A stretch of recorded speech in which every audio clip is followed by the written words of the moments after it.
When leaders intentionally shape culture, they're not choosing between caring for people and achieving results. They're creating the conditions that make both possible.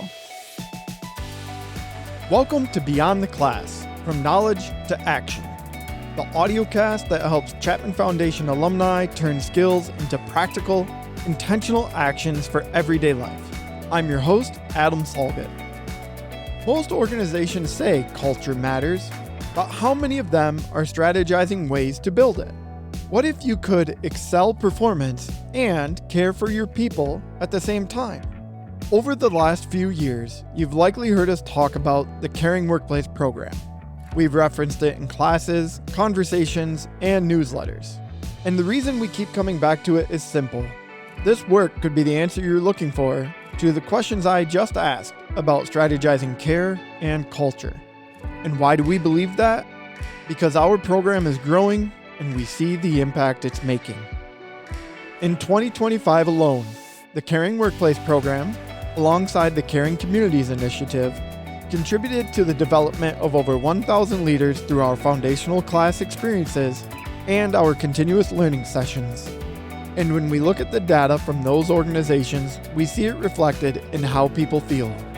On average, team members rated their agreement with the statement, "I feel like my organization is a caring workplace," at a 4.47 out of 5. Today, the Caring Workplace program spans across industries like healthcare, city government, military, educational institutions, and nonprofits. In this episode, we're going to revisit our Caring Workplace initiative in depth. We are going to talk about what it is, why it exists, explain the strategy, and what it can look like for organizations working towards earning this designation. Joining me to help break all of this down is the Chapman Foundation CEO and organizational psychologist, Misty Jenks. Misty, thanks for being here. Thanks, Adam. I really appreciate you creating this space for this conversation. Our Caring Workplace program matters because we help organizations build leadership capabilities that drive performance while still showing care for their people. We equip leaders with the practical behaviors that strengthen trust, accountability, engagement, and alignment. And when those behaviors take hold at scale, they spread across teams and organizations and a ripple effect out into their communities. This shared disciplined approach to culture and results is grounded in human-centered leadership. Would you mind expanding on that a little bit more? At its core, the Caring Workplace program is about organizational culture, helping leaders intentionally shape it because every organization has one, whether it's designed or not. And in the reality of day-to-day work, it is easy for us to lose focus of culture. What our program does is it helps leaders deliberately build a human-centered culture. And in doing so, we eliminate leaving things up to chance. We move common sense into common practice. And we're beside you the whole way. Think of us as your accountability and thought partner on this journey. Okay, so you touched on it in that last statement a bit, but before we go any further, I think it might be smart for us to get on the same page with the definition of human-centered culture. So let me ask you, how do you define human-centered culture? When I talk about human-centered culture, I'm talking about workplaces where people are seen and valued as individuals, not just for the work that they produce. It's when workplaces are intentionally designing leadership practices, systems, policies, and daily interactions to support both the individual well-being and the organizational performance. It is a culture where the people experience at work really matters. Not just what gets done, but how it gets done, how people are treated, and how they feel along the way. In those environments, relationships are intentional, trust is built, and people feel safe to contribute and grow. There is clarity and accountability and also care. And what we know is when people feel supported, respected, and connected, performance improves. Engagement increases, collaboration strengthens, and people are willing to take on ownership for their work. Most importantly, it is not accidental. A human-centered culture is created through the choices people make every day and how they show up for one another. I appreciate you taking time to kind of define that for us as we move forward. The focus on building caring culture stems from our vision statement and from our founder, Bob Chapman, who believed that we can create a society where leaders have the skills and courage to care. Misty, give me a quick history lesson. Look back and tell us, what did you start noticing about the work at the Chapman Foundation that made the Caring Workplace Initiative the next strategic step to fulfill that vision? Well, way back in 2016, when I started facilitating this program, I started noticing a pattern. We would teach leaders skills like listening, emotional intelligence, accountability, and appreciation, and they would come back with stories of really meaningful change. Relationships improved, teams communicated differently, people felt more connected and engaged. But I also noticed that when it was only one person that was learning those skills, the impact was often limited by the surrounding culture. But when entire leadership teams learned together, something different happened. They developed a shared language, a shared set of expectations, and shared accountability to how people would experience work. The change was faster, deeper, and more sustainable. Around the same time, my doctoral research in organizational psychology was exploring many of the same questions. What I found reinforced what we were seeing in practice. Culture is not built through mission statements or good intentions alone. It is built through consistent leadership behaviors that shape how people experience work every day. That realization led us to a bigger question. What if we could help organizations move beyond developing individual leaders and instead intentionally build cultures where those behaviors became the norm? Caring Workplace became the answer to that question. It is how we help organizations turn caring leadership from isolated moments into a shared way of working. Thank you so much for, giving us kind of that history lesson and a look back at what everything you were learning and going through, taking your own experience and then taking your knowledge and combining it into this Caring Workplace program. And these observations in your studies are also backed by research, right? So with some data showing that poor company culture can put an organization in crisis. Yes, that is absolutely right. Here are some things to consider when we look at the importance of culture. 77% of employees consider culture before applying to a company. 47% cite culture as the primary reason they leave. Strong cultures experience a 72% lower attrition rate. And strong cultures innovate at a much higher rate. Those stats do illustrate the importance of culture, but why does this rise to the level of urgency for you? Well, it's like you said, a poor culture can create a crisis. And I believe the consequences are far greater than many leaders realize. People spend a significant portion of their lives at work. The experiences they have there do not stay at work. They influence stress levels, relationships at home, physical and emotional well-being, and whether people feel a sense of purpose in what they do. Think about a workplace where the culture was unhealthy. How did it affect your energy, your attitude, or even the way you showed up for the people that you care about most? I can jump in and share kind of a personal experience about that. Until my shift started, I spent a decent portion of my day dreading it. When I was there, I was counting the minutes until I could leave. It wasn't very uplifting. It wasn't a very uplifting environment. And once I left, I felt relieved that it was done, but sometimes I was too exhausted or so exhausted that I didn't even really enjoy the rest of my day. So overall, it was relatively crummy, I'd say. Thank you for sharing that. And unfortunately, your experience is not uncommon. For generations, organizations have primarily been designed to optimize productivity, efficiency, and results. Those things matter, but what many leaders are beginning to recognize is how people experience work directly influences those outcomes. What you described is a great example. You were carrying the weight of that culture before your shift even started, then throughout the workday, and even after you went home. That is the power of culture. It shapes how people feel, how they perform, and ultimately how they live. Yes, and I know it had a lot to do with the atmosphere there, the culture, as you could say. It had a lot to do with it. Exactly. The mistake many organizations make is viewing culture as something separate from performance, as if culture is the soft side of business and the results are the hard side. In reality, culture is the environment where performance happens. Culture influences whether people speak up with ideas, whether teams collaborate effectively, whether accountability is embraced or avoided, and whether people stay and grow with an organization. When leaders intentionally shape culture, they're not choosing between caring for people and achieving results. They're creating the conditions that make both possible. That is why we believe culture deserves the same level of strategy, measurement, and attention as any other organizational priority. Because when people thrive, organizations perform better. Well, I can certainly say, and to give a testimonial about, working for the Chapman Foundation and us practicing what we preach, my days here are exceptional. The times where I think about the work that I have to do doesn't feel like work I have to do. It's very much encouraging and uplifting, and it's more about the work I get to do, right? And it's much more open and I love hearing that. It always makes me smile. Yeah, and it's one of those things that I think is very important, because when we talk about the ability to bring this to other organizations, we need to do it here first, right? We're always our own proof of concept. We would never ask a partner to do anything that we do not. That's awesome. So let's begin breaking down what we do, right? So let's begin breaking down how the Caring Workplace program builds strategy to help an organization focus on its culture. The Chapman Foundation has outlined a 3-part approach to lasting culture change. Tell us about the first key area: empowering every team member. Yes, empowering every team member.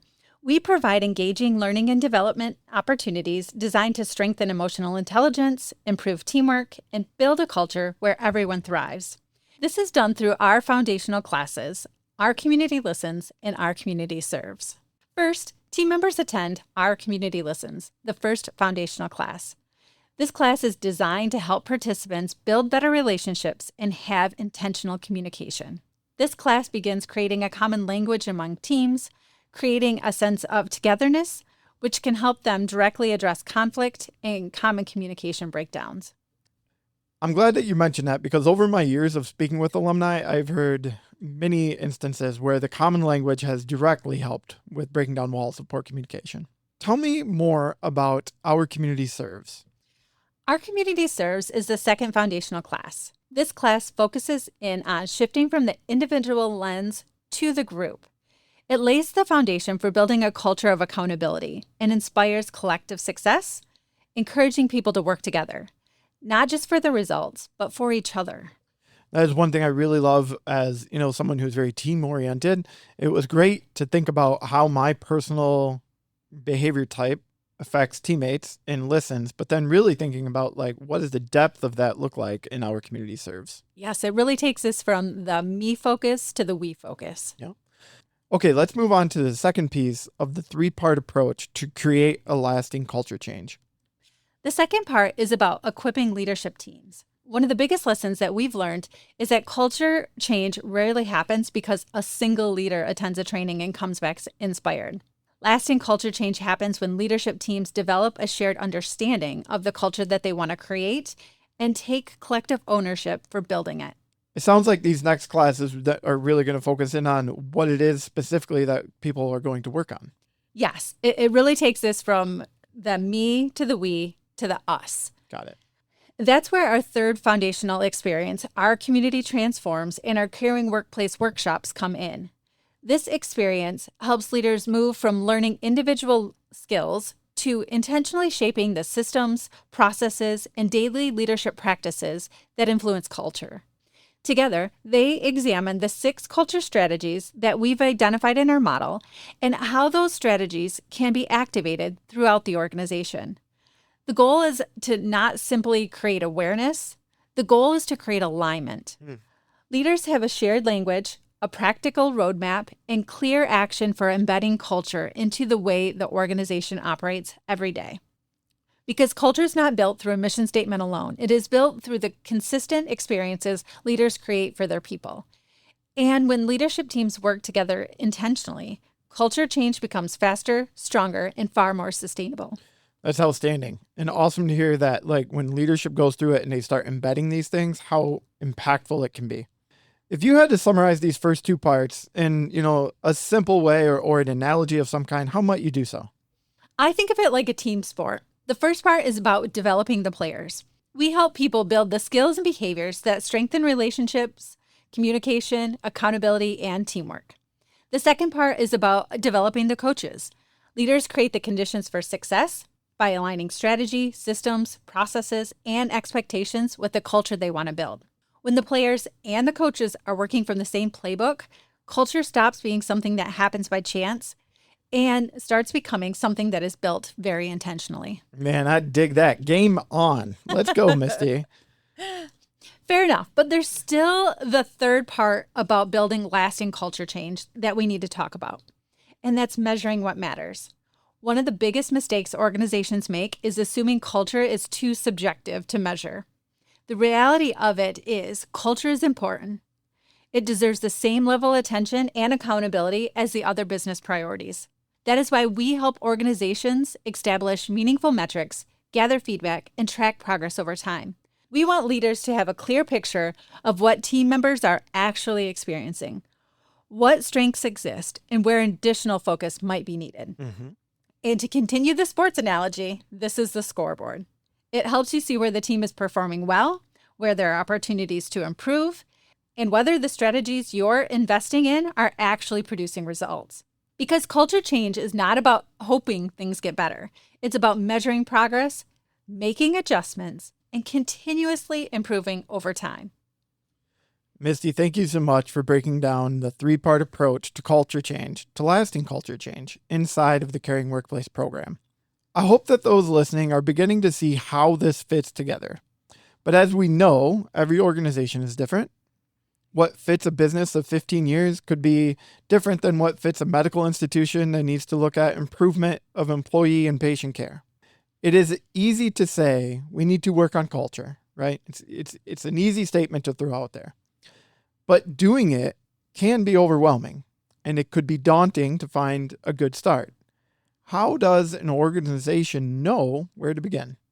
Great question, Adam. One of the things that we've learned over the years is that while every organization is unique, the challenges leaders are facing are often similar. Teams struggle with communication, trust, accountability, engagement, or alignment. The question is not whether culture can be improved. The question is, where can leaders create the greatest impact first? That is why we do not begin with assumptions. We begin by listening. During our design sprints, we work alongside leaders and team members to understand the organization's goals, culture, strengths, and opportunities. We look for existing data, gather team member feedback, and identify the areas that will create the strongest foundation for long-term success. From there, we help leaders build a practical roadmap. Some organizations begin by strengthening trust. Others focus in on intentional connection or accountability.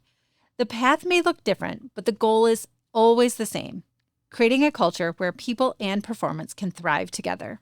And importantly, we do not just hand over a plan and walk away. We meet regularly with the organization's project team throughout this whole process, helping them translate strategy into action, measure progress, celebrate wins, and navigate the challenges along the way.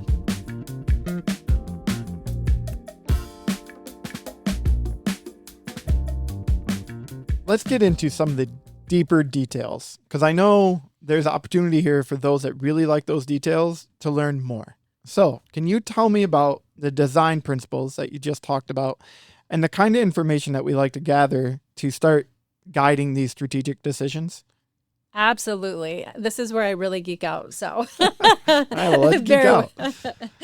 One of the things that I've learned through both my work as an organizational psychologist and my dissertation research is that many culture frameworks answer one important question: what culture do we want? Organizations spend a lot of time defining their values, mission, purpose, strategic priorities, and the experience they want people to have at work. Those conversations matter because every organization should define their own unique culture. But here's the second question that is often overlooked: how do leaders actually create that culture? Because culture doesn't become real through the mission statement or value posters on a wall or at that leadership retreat. Culture becomes real through leadership behaviors, team member experiences, systems, processes, and the reinforcement of those. And that is where our work is different. We've identified 6 culture strategies that help leaders intentionally create and sustain healthy cultures. So those strategies: intentional connection, trust and psychological safety, a culture of learning, accountability, appreciation practices, and meaningful work. It is important to understand that these are not culture labels. They are culture building mechanisms.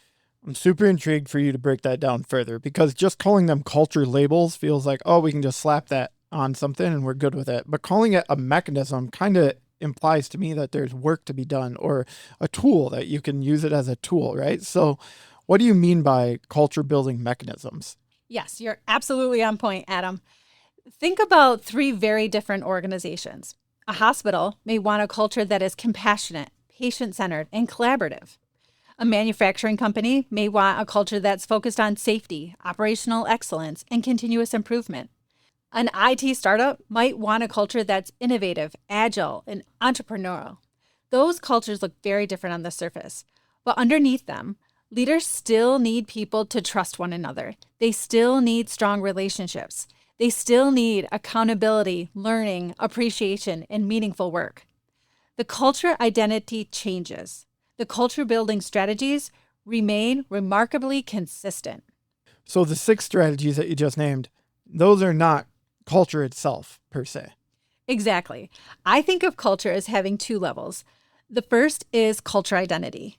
This is where organizations answer the questions like, who are we? What do we want to stand for? What experience do we want people to have? What behaviors define success here? What makes us different? The answers become their values, mission, purpose, cultural commitments, and strategic behaviors. Every organization's identity should be unique. That makes sense. And I've been a part of different organizations where those elements were defined, but maybe the culture, like I explained earlier, was not healthy. So, what is the second level of culture? The second level of culture is infrastructure. This answers a different question. How do we create and sustain that culture? This is where the 6 strategies sit. They are the infrastructure beneath the culture. Without them, values stay aspirational. Mission stays theoretical. Culture becomes inconsistent. With them, culture becomes operationalized. Man, that feels like an important distinction. I think it is. Our model does not tell organizations what culture they should have. Instead, it provides the leadership practices that allows an organization's desired culture to become a reality. This is why these strategies work across healthcare, education, government, manufacturing, nonprofits, military organizations, and private industry. The destination may be different. The road system is remarkably similar. I really like that analogy, the idea that you'd be traveling a similar path, but your destination can be a different goal, right? Absolutely. It is the simplest way I know how to explain it. The organization's values define the destination, where we're going, right? The 6 culture strategies provide the road system that helps people get there.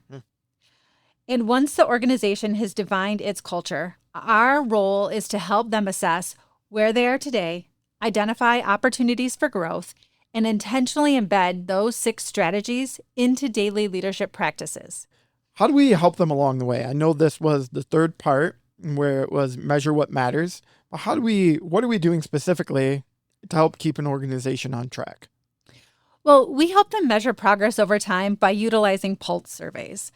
Organizations complete regular pulse surveys throughout the year to understand how team members are experiencing the culture.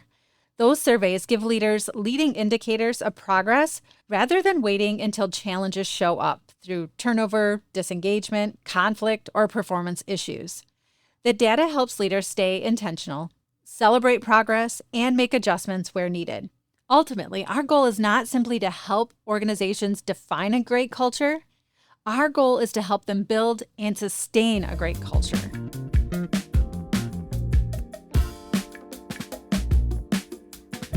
At the beginning of the audiocast, I mentioned the number of people that we've impacted through this work and the idea of what sectors we're working in to help organizations build a culture.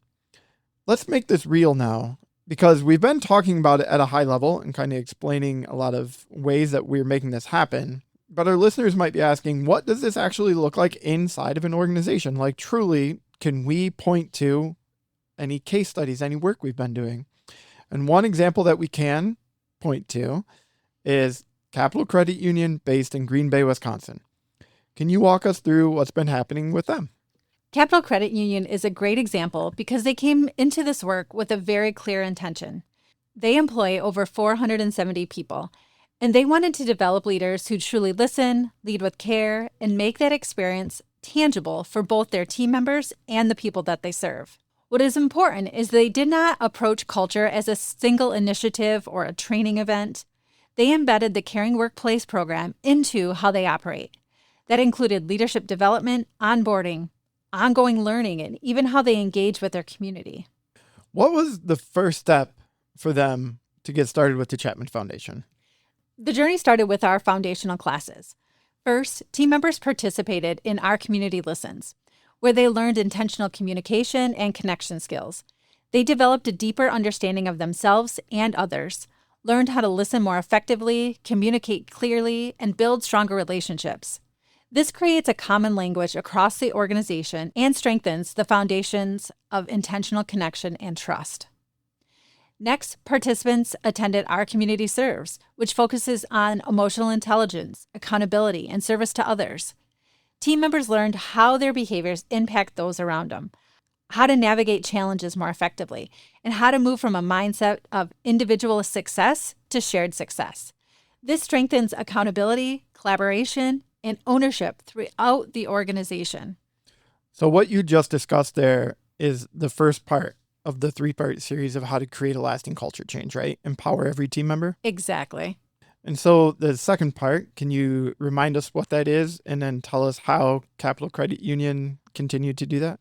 Yes, the second way is empowering leadership teams. So their leaders started participating in our community transforms, where they learned how to intentionally build culture through the 6 culture strategies. They explored how to embed those behaviors into leadership practices, systems, processes, and daily interactions, so culture becomes something people consistently experience rather than something that simply exists in their mission statement. From that point on, after they're kind of been through this and they're thinking about culture, what is the next step for them? From there, we partnered with Capital Credit Union to identify priorities, measuring progress through those pulse surveys, and supported leaders as they translated those concepts into action. What makes their story so powerful is they did not simply train people.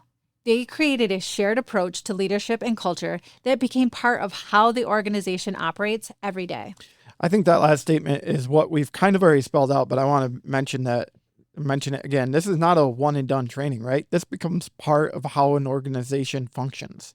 Yes, exactly. Over time, that translated into stronger trust, higher engagement scores, and reinforced leadership behaviors that were already aligned to their values. You know what's fun for me right now is that I can say to you, you mentioned higher engagement scores, and we can actually tell our listeners what those are. So tell me about the data. Tell me about those higher engagement scores. After going through the program, their team members rated the organization a 4.69 out of 5 as a caring workplace. But what's also powerful is what showed up across key engagement indicators. From 2024 to 2025, while actively in the program, they saw measurable increases across areas that really matter to culture and performance. Engagement increased by 3.5%. Meaningful work increased by 6.8%, and trust increased by 6.4%. Recognition improved by 5.6%, and communication increased by 1.3%. So when we talk about human-centered culture driving performance, I'd say those stats and that research and that work done at Capital Credit Union is what we're seeing, right? That's right. Those numbers tell a big story. When people feel valued, when they feel trusted, when they find meaning in their work, those experiences translate directly into stronger engagement and better outcomes. And in an industry like financial services, where trust is everything, that internal culture becomes a direct reflection of how they serve their members. I love one of the quotes from their CEO, Lori Butts. It really stood out to me, and she stated, "The Caring Workplace designation tells the world what you can expect here, and we hold ourselves to that every single day." It's not just them working towards a designation, it really is about their work on a day-to-day basis. It isn't about achieving something once and moving on. It's about building a culture that can be practiced and sustained over time. Capital Credit Union shows us that care isn't just a value you talk to your people about. It's something you can build, measure, and live in a real way.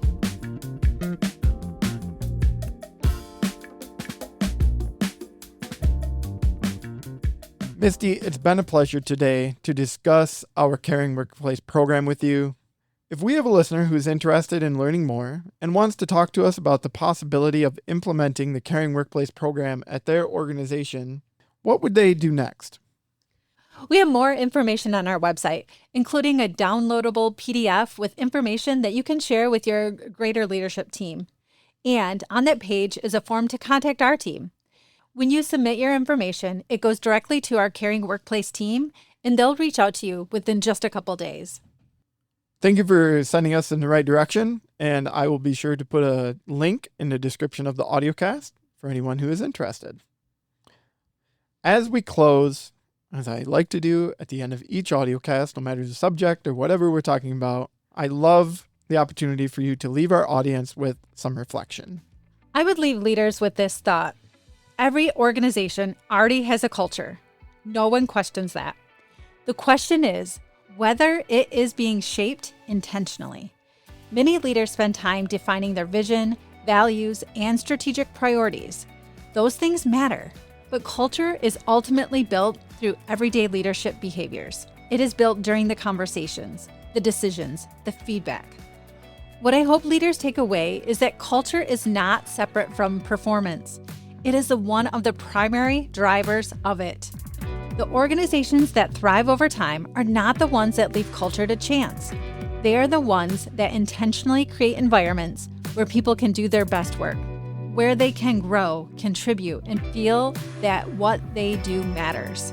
Because when people thrive, organizations thrive. Misty, thank you so much for a great conversation today. Thank you, Adam. It's always a pleasure to be here with you. Until next time, I'm reminding our listeners to walk your path with intention because you are the message. Take care, my friends.